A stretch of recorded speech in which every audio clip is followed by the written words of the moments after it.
If there's ever going to be a video to make you second guess trying to predict fights, it's going to be this one. All major title bouts see a whole host of expert analysts, fighters, media, and betting sharps. Hey, James Krause is all those things. Try to make the most educated guess possible on how the fight will play out. And barring massive mismatches and massive upsets, you'll generally find these analyses are pretty varied. But every once in a while, a well-matched up fight will play out or have an outcome that is just so entirely unexpected that it makes every single one of these top-tier minds in the sport look like a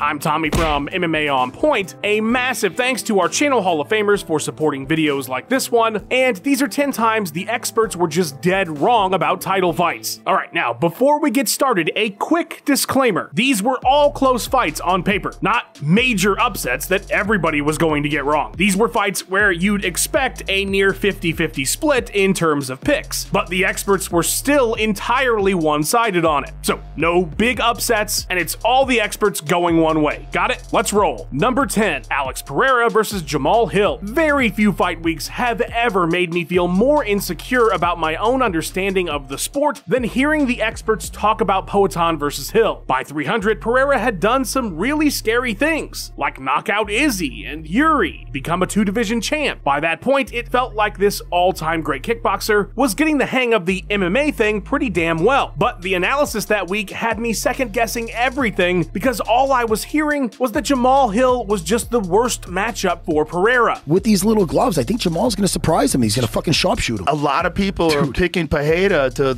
run him over. Really? Which I think is interesting. I'm not sure about that. Like, I'm not sure about that, man. Jamal Hill, within 5 rounds, is going to drop Alex Pereira, put him to sleep, get the knockout. I mean, that is the damn problem with Pereira, is just how good is he? He's not as good as he thinks he is. He's not as good as you guys think he is. I am taking Jamal Hill. It's not that I thought Jamal was bad or something. He'd been fantastic and was the champion before playing basketball with Daniel Cormier. It just didn't seem that cut and dry to me. But the across-the-board predictions turned me into a believer by fight night. I was like, all right, if all the top minds think it's happening, then I guess Poatan's reign is coming to a swift end. And then Alex KO'd him in the first round.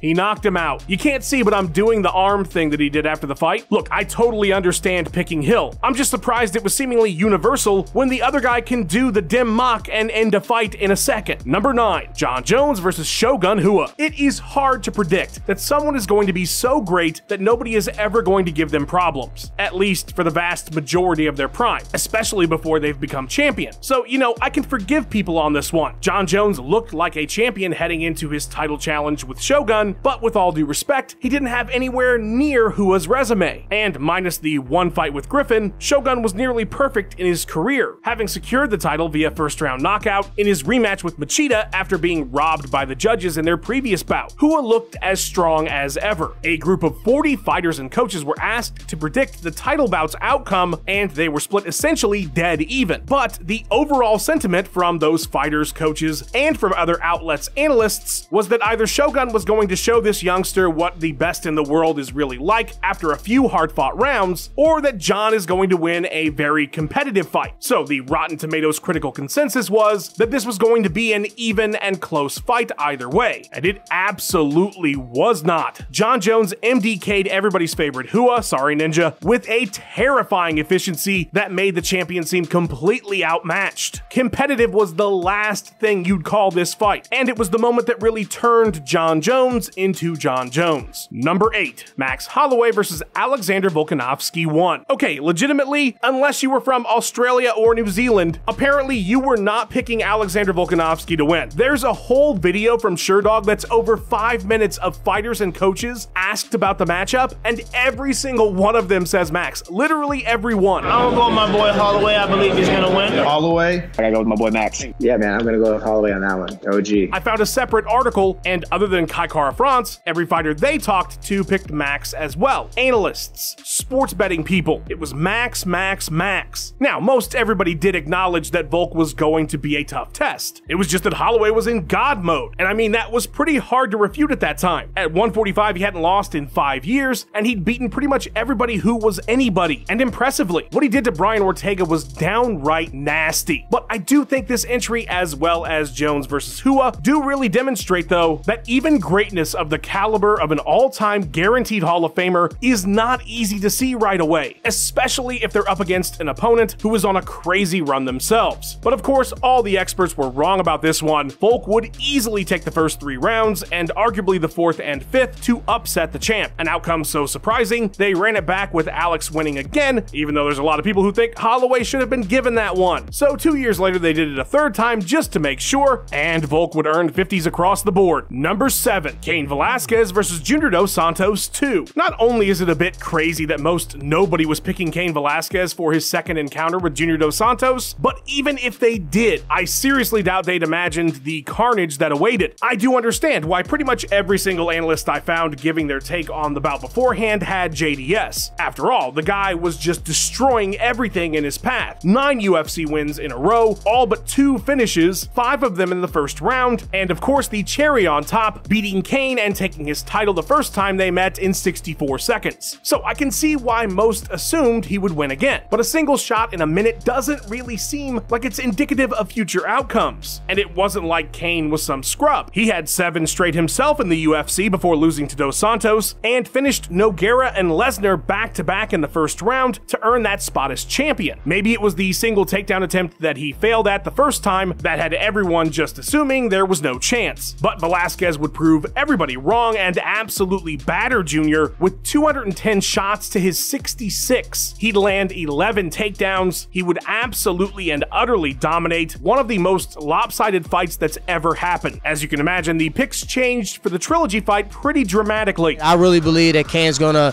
expound upon his last performance. I think it's gonna be worse than the last time. I think he's gonna get him out there with a finish this time. Number 6, Leon Edwards versus Kamaru Usman 3. I would like to think that experts consider all factors when looking into a rematch and try not to be too swayed by the previous fight's outcome. But it's kinda hard when one guy is winning for 90% of the time. It wasn't that analysts thought Leon Edwards' welterweight title victory over Kamaru Usman was a fluke necessarily, but he was getting beat pretty thoroughly as they were headed for the final horn before that fateful kick. And so that seemed to play a big factor, along with the prestige of Usman's reign prior, when breaking down the second encounter. A ton of expert opinions I found just outright thought we'd see a repeat of the first bout minus the head kick for a sound Usman victory. And while there were far more predictions for Kamaru than his challenger, if Leon was chosen, oddly what was most brought up was that he was fighting in the UK, or how they felt Edwards would perform better because he wasn't at altitude anymore. I found a single prediction from fighter Davey Grant, who mentioned that Edwards now knows he can wrestle with Usman, and so that should give him confidence in this fight. Congrats, Davey, because nobody saw this fight playing out the way you did, even if they picked Rocky. But it is true, that first title fight saw Usman fail on 7 of 12 takedowns, even with all his success. So there were signs. Edwards' grappling would be the key to his victory, and the one area nobody saw him outdoing the former champ. Nobody but Davey. Number 5, Sean O'Malley versus Merab Dvalishvili. Hey, look, it's the thing that happened. Yes, 2024's biggest ticket by far was of course Riyadh Season Noche UFC 306 Sphere 1, and who better to headline it than the superstar that the UFC constantly claim are the biggest thing in the sport, Sean O'Malley. Now, truly, I am no expert at all, but I did find it particularly odd that in the lead up to this fight, I couldn't seem to find hardly any experts who thought Merab would win, to the point where on the pre-show of the card, literally every single analyst picked O'Malley. I think it's Sean O'Malley. Sean O'Malley keeps his belt. I'm taking O'Malley. I am going to go with Sean O'Malley as well. And again, I'm not tooting my own horn here because I don't know shit, but it kind of felt like Merab might have a slight advantage in the grappling department that could cause problems for the champion. I made a note before the card started of everyone picking O'Malley because I thought it was a bit odd given the strength of his opponent. Then of course the machine did his thing, earned a UD, and didn't have a ton of trouble doing it. Since so many were so confident that Sugarman would win, I decided to posit the question on Twitter afterwards about the predictions. And the UFC's own Cody Gibson chimed in, explaining that everybody assumed eventually Merab would walk into a big shot, and that he was surprised at how he stayed out of range and cornered O'Malley before shooting. I think the lesson from this one is the same as every entry on this list. Predicting fights is really hard. Number 4, Forrest Griffin versus Rampage Jackson. I couldn't find a single article or outlet that had multiple pickers giving their takes on this fight that said Forrest Griffin was going to win. It was hard to find anybody who thought that this fight was going to be competitive. Luke Thomas, who I know we're all all big fans of here at MMA On Point, who has some of the best breakdowns in the game, called it a bad matchup for Griffin and had Page by third round TKO. After the fact, a Yahoo article mentioned that the general consensus before the fight was that Forrest was simply overmatched. So that the fight was even competitive was apparently a surprising outcome, let alone Forrest actually pulling this thing off. Despite the incredible victory over Shogun Rua to earn his shot, most saw very few ways the tough winner could take the gold from Jackson, as he wasn't a knockout threat, and the belief was he couldn't control Rampage and would eventually eat a power shot. The only way some saw Griffin having a chance was by jumping a sub in a scramble. Not a soul mentioned leg kicks, the winning strategy that saw Griffin land 36 over the course of the fight to earn a narrow decision victory. In hindsight, several prior bouts saw a huge amount of leg kicks by Forrest, but that was apparently a non-factor going into this one until, of course, it was a factor. It's fractured.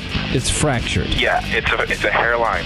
Is he serious? We know nothing about anything, guys, I'm telling you. Number 3, Francis Ngannou versus Cyril Gane. I mean, if there's any fight that should tell you there's just no possible way to predict how this sport is ever going to play out, even with all the knowledge and expertise in the world, it's Francis Ngannou versus Cyril Gane. Every single article I read from every expert, every take I found from a fighter, they all said the same two things. Either Cyril Gane, who was far more technical, was going to outsmart and outpoint Ngannou over the course of 5 rounds, or Francis was going to land a single punch. Just one big shot that was going to put Gane's lights out, even if he was losing the whole time. If he was going to win, it was going to be his power. All anybody talked about was Francis's power and Gane's ability to either avoid it or not. It was some of the most broken record analysis I've ever come across. Not a damn soul on the planet, even if they picked Francis, thought he was going to win via decision due to his superior grappling, due to his 4 takedowns and 8.5 minutes of control time. The only time previously Ngannou had ever secured a takedown was just once in the second Stipe fight, and to be fair, he'd only ever attempted one once before that in the first Stipe fight. You could have watched 200 hours of tape on Ngannou and never once thought, well, Francis is just going to take him down effectively. It is absurd and it is awesome. Number 2, Jens Pulver versus BJ Penn 1. It is pretty damn rare for a champion to be considered the underdog in a title fight, especially a guy with just 3 professional fights. Not UFC fights, which they were, but 3 pro fights total against a champion. But that was 100% the case when Jens Pulver, lightweight gold holder, and BJ Penn, 3-fight veteran, had their first encounter. The prodigy wrecked his first 3 opponents so badly that everybody assumed he'd walk through Little Evil. In the pre-fight package, Jens even mentions that everyone says he has no chance. On the broadcast, Goldie introduces the fight by saying, "Pulver is the champion,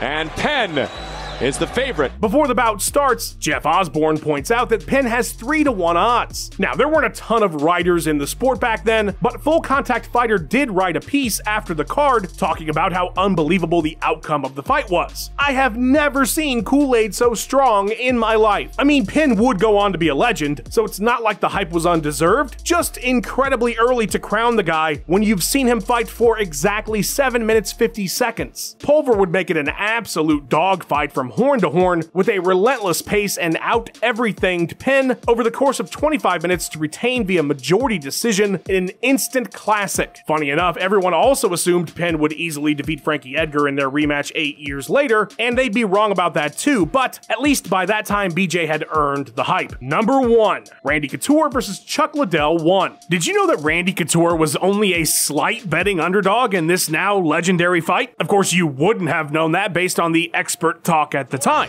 Yeah, Randy lost 40 pounds in the last 3 months. I think that's going to weaken him. I like Chuck. I'm going for Chuck. Obviously, he's the Iceman. So we got 2 Icemans in the house tonight. I got to go for the Iceman. While the mixed martial arts community in 2003 wasn't exactly as prolific as it is these days, with endless numbers of analysts to read predictions from, articles written in the early 2000s from Sherdog and the UFC itself, I'll explain this first fight between Randy Couture and Chuck Liddell the same way, that everybody got it wrong. I love this story. Here's a quick rundown. They couldn't get light heavyweight champ Tito to fight massively popular rising star Chuck. So to put pressure on him, they made the first ever UFC interim title fight between Liddell and Randy Couture, who by 2003 would be, as the kids would call, washed. At least that was the perception. While he was a former heavyweight champion, he was also old news. Quite literally at 40, and having lost twice in a row the year previous, nobody expected him to succeed, including the UFC, who very likely chose him for that exact reason, as Chuck was being positioned to be the future of the promotion. The popular wisdom was that Liddell's ability to keep fights standing and his superior striking would completely nullify Randy's ability to do anything because he was a brittle old man, and without takedowns, what did he have? Well, it turns out striking. As to the massive surprise of everybody, Couture would get the better of the exchanges on the feet before then grappling the shit out of Liddell and eventually earning the third round TKO finish. The victory pretty much sealed Couture's status as a legend and serves as one of the greatest moments that absolutely nobody saw coming. You know who did predict every single one of these fights exactly as they occurred though? The editor of this video, Max Randall. Please follow him on his socials for his expert predictions and go check out his awesome YouTube channel. Another huge thank you to our channel Hall of Fame members. You guys are a massive help and awesome as hell for the support. Fight fans, hit the join button, become a member too, and unlock all kinds of exclusive content. Like and subscribe for more bangers like this one. Leave a comment about how you saw these fights going before they happened, and thanks so much for watching. You be good now.